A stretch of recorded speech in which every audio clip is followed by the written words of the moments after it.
आदमी ने उस टोकन को उठाया जो कथित रूप से मृतकों को जीवित कर सकता था, लेकिन पास की छुपी हुई प्रणाली पर ध्यान नहीं दिया। जैसे ही जाले टूटे, गुप्त कक्ष में चोरी रोधी प्रणाली तुरंत सक्रिय हो गई और गार्ड भी पास आ गए। जादूगरनी ने यह देखकर जल्दी से जादुई हमला शुरू किया, लेकिन गार्ड्स की संख्या वास्तव में बहुत अधिक थी। जादूगरनी को मजबूर होकर अंतिम शक्तिशाली समय रुकने का जादू करना पड़ा। आसपास की हवा तेजी से स्थिर हो गई, पूरी गुप्त कक्ष स्थिर हो गई, यहाँ तक कि साथी होल्गा भी फंस गई। एड भागने की कोशिश कर रहा था, लेकिन अचानक गिर गया और जादूगरनी के जादू में फंस गया। आखिरी वक्त में उसने फूजी को अपनी बेटी और ताबीज की रक्षा करने के लिए कहा। उसे नहीं पता था कि उसका सबसे भरोसेमंद साथी पहले से ही चुड़ैल के साथ मिल चुका है। इस बार की कार्रवाई में चुड़ैल सिर्फ उस मरे हुए का सींग चाहती थी। उसके पास होते ही साझास्तान की योजना सफल हो जाएगी। 100 से अधिक साल पहले दुष्ट जादूगर साझास्तान ने शंख का उपयोग करके मृत्यु का आह्वान किया और क्षण भर में आकाश में अनगिनत अंग दिखाई दिए। वे शंख में प्रवेश करने के लिए होड़ करने लगे और एक गहरे लाल धुंध के रूप में एकत्रित हो गए। जहाँ भी वह धुंध पहुंची, वहाँ जीवन का अंत हो गया, आत्माएं छीन ली गई और लोग बिना किसी चेतना के जॉम्बी बन गए। साझास्तान के हाथों में एक जॉम्बी सेना। साझास्तान ने इस आपदा को पूरे फेरन महाद्वीप में फैलाने की कोशिश की। सभी जनजातियां मृत्यु के इस आह्वान की भयावहता को जानती थीं। उन्होंने मिलकर ताकत से लड़ाई करके साझास्तान को पराजित किया और वानसी हाओ जाओ को कोलिन किले में सील कर दिया। सैयर वुशीजुरन को पुनर्स्थापित करने के लिए साझास्तान ने होंग पाओ नुवू से फिर से खोजने के लिए कहा,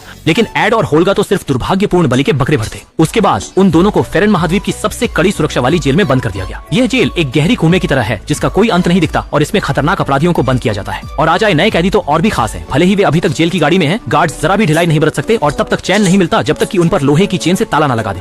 बड़ी संयोग की बात है कि उसके सहकैदी एड और होल्गा ही थे। जब उसने देखा कि जेल में लड़की भी है तो वह तुरंत उत्साहित हो गया। इतने सारे जेल में रहा, लेकिन ऐसा कभी पहले नहीं हुआ। उसने होल्गा को खेलने के लिए कहा। पास में ही दस्ताने बुन रहे एड ने उसे चेतावनी दी कि जब होल्गा आलू खा रही हो तो उसे न छेड़ना। ऑर्क ने परवाह नहीं की और उसने अपना पंजा होल्गा की ओर बढ़ाया, लेकिन जल्दी ही उसे पछताना पड़ा। होल्गा एक बर्बेरियन है, जन्म से ही शक्तिशाली। किसी और को छेड़ सकते थे, उसे ही छेड़ने का सोचा।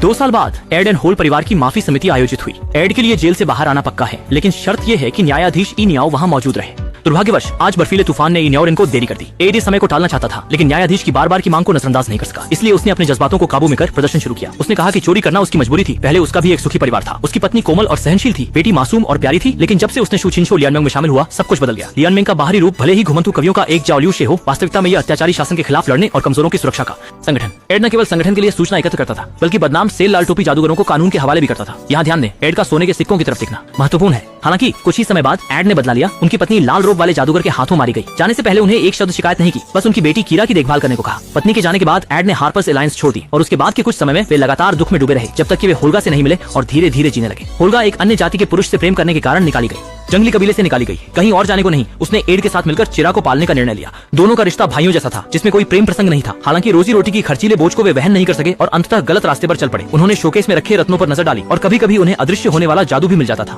पत्थर। धीरे धीरे वे इस तरह के बिना मेहनत के तरीके से इतने प्रभावित हो गए कि वे जादूगर साइमन धोखेबाज वर्जिल के साथ मिलकर एक चोरों का गिरोह बना लिया, जो केवल अमीरों को लूटते थे। लेकिन जल्द ही उनका दंड आ गया। वे एक शराब खाना में मिले। चुड़ैल ने शालाउतवान को किलिंग किले को लूटने के लिए उकसाया। उसने कहा उसमें पुनर्जीवित करने के कार्ड